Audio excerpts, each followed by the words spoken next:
Bonjour et bienvenue dans Je compte jusqu'à toi, votre podcast d'histoire.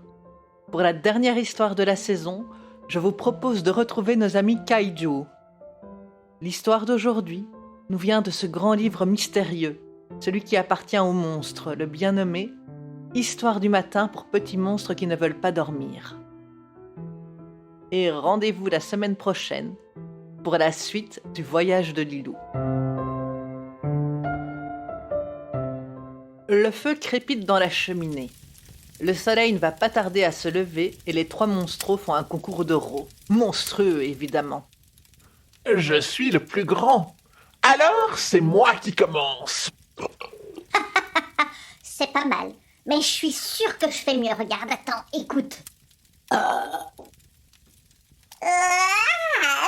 dégoûtant. Mais moi, je suis sûre que je fais le pire du pire. Écoutez. Burk, mais t'es dégoûtante, serais-tu? En plus, ça sent vraiment trop mauvais. Mais t'as mangé quoi ce soir? Un vieux gros rat, même qu'il était délicieux. Les trois monstros rigolent, vont dans la salle de bain et se préparent pour leur nuit. Moi, je ne veux pas me laver les dents. Le dentifrice, c'est nul et ça goûte pas bon. Si tu te laves pas les dents, Serette, elles vont te tomber. Même pas vrai là-bas. Tu racontes n'importe quoi. Si, ma chérie. Ton frère a raison. Si tu te laves pas les dents convenablement, elles risquent de te faire très mal. Et si tu continues, les cariators viendront te les chercher. Les cariators? C'est quoi ça, papa? Ce sont les monstres des trous dans les dents. Chez les enfants humains, ils sont tout petits. Mais chez les monstres, c'est différent. Ils sont plus grands. Comment ça, papa? Tu nous racontes? Au début, ils sont tout petits et ils ont du mal à s'accrocher à tes dents. Ils ont de toutes petites pattes, mais ils en ont beaucoup. Entre 8 et 100 pour les plus grands. Et au bout de leurs pattes, il y a des doigts tout griffus pour pouvoir s'accrocher à tes quenottes. Mais comme leurs griffes sont toutes fines, ils ont du mal à s'accrocher. C'est pour ça qu'en te lavant les dents tous les jours, les cariators ne peuvent pas s'installer. Mais si tu ne les brosses pas, alors ils profitent de ta nourriture. Ils vont la manger pour grandir, pour s'accrocher mieux à tes dents. Puis, ils se fabriquent une petite maison dans tes dents, et une petite pelle pour creuser encore plus profond. Et ils se nourrissent de ce que tu manges et font des réserves pour eux et leurs enfants. Et ils creusent dans ta dent pour faire leur petit lit. Et quand ta dent devient trop petite, ils poussent pour sortir de ta bouche et partent avec ta dent, qui est devenue leur coquille. Parfois, si tu as de la chance, ils vont pas trop loin et ils sont gentils. D'autres fois, ils font des petits, puis ils te mangent toutes tes dents. Mais c'est horrible, papa. Je veux garder mes belles dents toutes blanches, moi. Tu sais alors ce qu'il te reste à faire. La plus jeune des monstros attrape sa brosse à dents, enfin à crocs, met une double dose de dentifrice et se brosse énergiquement les crocs. Les deux autres frottent vigoureusement leurs quenottes. Mia, une fois que vous aurez fini, je vous raconterai l'histoire d'une petite fille humaine, pas comme les autres, qui a failli attraper des cariators. Oh, chouette, papa. On a trop hâte. Papa monstre borde les monstros, respire un grand coup et commence son histoire. Il était une fois... Mais maman, mais je me suis déjà brossé les dents. Deux couettes, des yeux bruns flamboyants, la bouche pleine de dentifrice, frottant à côté du trou laissé par ses dents de lapin tombées un peu plus tôt dans la soirée, la petite fille n'est pas contente du tout. Je sais, mais pas assez longtemps. Allez, frotte encore un peu. Mais je n'aime pas ça d'abord, et puis ça me fait mal, et puis j'ai plus de dents là, allez quoi, y a aucun souci. Frotte bien quand même, tu ne voudrais pas attraper des caries. Mais j'ai même pas mangé sucré d'abord. Après avoir râlé, craché la mousse, L'enfant se frotte encore un peu les dents, juste pour dire, pour faire plaisir à maman et avoir la paix. Puis, elle repart en courant avec ses dents au creux de la main et elle les pose sous son oreiller Pikachu. « Dis donc, la petite souris, t'as intérêt à me rapporter une chouette pièce, hein ?» Elle s'endort.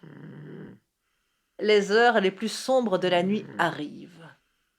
Deux toutes petites bestioles, toutes minuscopiques, sortent des interstices du parquet, grimpent le long de la couette.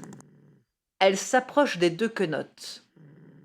Sous l'oreiller, les dents bougent, tout doucement, millimètre après millimètre. Elles sont sur le lit, juste à côté de l'oreiller, roulent jusqu'au bord, tombent par terre. Les minuscopiques les poussent sous le lit. Ils roulent les dents dans la poussière pour les cacher. Des grattements tout doux à la porte, le bruit de tout petits pas sur le parquet, des moustaches adorables, des oreilles toutes douces. La petite souris arrive dans la chambre. Son museau renifle l'air. Elle trottine jusqu'au lit de la petite fille, saute dessus, renifle et regarde sous l'oreiller. Rien. Elle se concentre, fronce les yeux et renifle l'air, fort. Elle suit la piste des dents, repart sur le matelas, saute au sol. Elle se dirige sous le lit. L'enfant bouge dans son sommeil. Au petit trot, la petite souris repart, sans ses dents. Sous le lit, deux toutes petites créatures, les cariatores toutes minuscopiques, traînent les dents et se préparent un lit bien confortable de petits moutons. Petit matin, le soleil vient de se lever et encore une belle journée, il va bientôt arriver. Dans la maison, tout est calme. Les parents dorment encore. Dans la chambre de l'enfant, branle-bas de combat. « Maman! La petite souris, elle est passée, elle a pris mes dents, mais elle n'a rien laissé. » La petite fille regarde sous son oreiller, secoue sa couette, cherche par terre en sanglotant, mais rien, rien, aucune trace de ses dents. Sa maman lui passe une main dans les cheveux. « Ne t'inquiète pas, elle a peut-être oublié ou simplement elle n'avait pas de pièces. Ou alors, peut-être que tes dents n'étaient pas assez propres. Ah, mais maman, mais c'est pas rigolo. Excuse-moi, ma chérie, tu as raison. » Sous le lit, des tout petits bruits de grignotage. Les petites créatures mastiquent, grignotent dans la dent. Et jour après jour, le tout petit trou au milieu de la dent se fait de plus en plus grand. Mastique, grignote. Les deux petites créatures grandissent aussi. Si au début on avait besoin d'un microscope pour les voir, maintenant on peut observer leurs petites pattes et leurs antennes à l'aide d'une simple loupe. Mastique, grignote. Les créatures font la taille d'un gros pouls, mais les dents sont presque complètement mangées. Le temps passe. Cette fois c'est une molaire, une des grosses dents que la petite fille a perdues. Et hop, sous son oreiller. Cette fois, je vais rester réveillée. Comme ça, je pourrai dire à la petite souris que c'est pas juste de prendre mes dents sans rien et elle aura intérêt à avoir une bonne excuse d'abord. Bien sûr, elle essaye de rester éveillée un maximum. Mais évidemment, elle s'endort assez rapidement. En dessous du lit, on peut entendre de discrets atchoums. Deux créatures, à peine plus grandes que des fourmis, grimpent le long de la couette, se glissent sous l'oreiller. Tire, pousse. La dent tombe sur le sol, vite cachée sous la poussière du lit. La petite souris entre, hume l'air, tapote, font des petites pattes sur le parquet. Elle grimpe sur le lit, cherche la dent. L'enfant se retourne dans son sommeil, manque écraser le petit animal qui fait un saut sur le côté. La petite souris repart à nouveau bredouille. Et sous le lit, mastique, grignote. Les deux petites créatures mangent la dent et petit à petit creuse un trou au milieu. Le matin, l'enfant se réveille. Elle soulève son oreiller, regarde sous sa couette, se penche sous le lit. Toujours pas de pièce.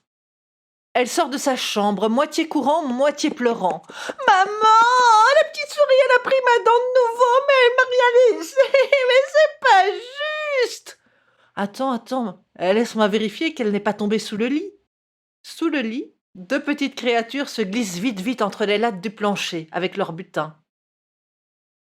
La main de la maman passe sur les moutons, tâtonne, se pose juste au-dessus de leur tête. Elles se taisent, retiennent leur respiration. Non, je ne la sens pas et je ne la vois pas. Peut-être que la petite souris n'avait plus de pièces et qu'elle va te les rapporter plus tard. Ne t'inquiète pas, ma chérie. Je suis sûre que tu auras un cadeau de sa part. Quelque temps plus tard, une autre molaire tombe. Ça fait quelques jours qu'elle bougeait, mais elle est tombée pendant la nuit. La petite fille dormait à poings fermés. Un filet de bave au coin de la bouche et la dent qui dépassait entre ses lèvres entr'ouvertes. Deux créatures minuscopiques, les cariatores, sortent de sous le lit, à peine plus grandes qu'une grosse mouche. L'une d'elles tient un mouton de poussière entre ses multiples pattes. Elle s'approche du nez de la petite fille et le secoue juste en dessous de sa narine. La dent vole en même temps que l'éternuement par la bouche ouverte et tombe sur le parquet. La petite fille se retourne rapidement et écrase la petite souris qui tentait d'attraper sa dent par l'autre côté. Elle ouvre les yeux à moitié endormie et son regard flou tombe sur la fourrure grise argentée de l'animal. « Ah, c'est toi ? J'espère que cette fois-ci, t'es pas en rupture de pièces. » Elle se rendort. En dessous du lit, les cariatores poussent la dent, retournent entre les lattes du parquet et mastique, grignote. Il y a là maintenant deux grosses dents, avec un trou parfait au milieu. Les cariatores rentrent leur dos dedans. Ça leur fait comme une carapace. Leurs petites pattes cliquetent sur le parquet. Elles ont l'air radieuses, elles se regardent, discutent entre elles. Celle qui a les plus longues antennes va chercher un morceau de papier, oublié dans un coin, et une mine de crayon tombée par terre à côté du bureau. Elle tire sa minuscopique langue et commence à écrire, minutieusement. La deuxième sort quelque chose de sous le parquet et l'emballe soigneusement. Tire, pousse. Les deux bestioles minuscopiques portent la lettre et son objet mystérieux sous l'oreiller de la petite fille. Le lendemain matin, quand elle se réveille, elle n'en croit pas ses yeux. Elle prend le petit bout de papier qui dépasse et plisse les mirettes en le regardant. On dirait qu'il y a quelque chose d'écrit dessus, mais tellement petit qu'elle ne parvient pas à le lire. Elle a beau loucher, tirer la langue, se concentrer, et rien n'y fait. Alors elle farfouille dans la maison jusqu'à trouver une loupe. À côté de la feuille, il y a une petite bosse qu'elle prend d'abord pour une grosse poussière. En se penchant pour mieux regarder, un tout petit paquet emballé dedans attire son attention. Elle prend sa loupe, déroule le papier et lit. Ma chère amie, merci à vous de nous avoir sauvés en nous donnant bien malgré vous vos dents. Sachez cependant que cela n'a pas été fait en vain. Pour vous remercier, vous trouverez avec cette missive un gâteau de taille. Si vous le mangez, vous serez aussitôt rapetissé et transporté dans nos contrées, où nous pourrons vous remercier de vive voix et vous transmettre un autre cadeau. En vous remerciant de votre bonté, bien à vous, le souverain de Cariatoris. La petite fille, pensive, regarde le minuscule gâteau emballé au creux de sa main. Papa Monstre clappe le grand livre d'histoire en faisant sursauter les monstros. Allez les Minus, il est temps et plus que temps de dormir, le soleil est déjà levé. Oh, mais non, papa, tu peux pas arrêter ton histoire maintenant, là, on veut la suite. La suite. Alors ça non les monstros. Ce sera pour un autre jour. si vous n'êtes pas sage. En attendant, dormez, avant que la petite fille ne vous trouve. Ah non, alors berk, pas ça la petite fille qui veut nous faire des câlins. Berk. Mauvaise nuit, papa. Mauvaise nuit, les monstros. L'énorme monstre à la fourrure emmêlée se lève. Son pas fait craquer le parquet. Il ferme la porte de la chambre en sortant, où les bâillements ont remplacé les cris des monstros.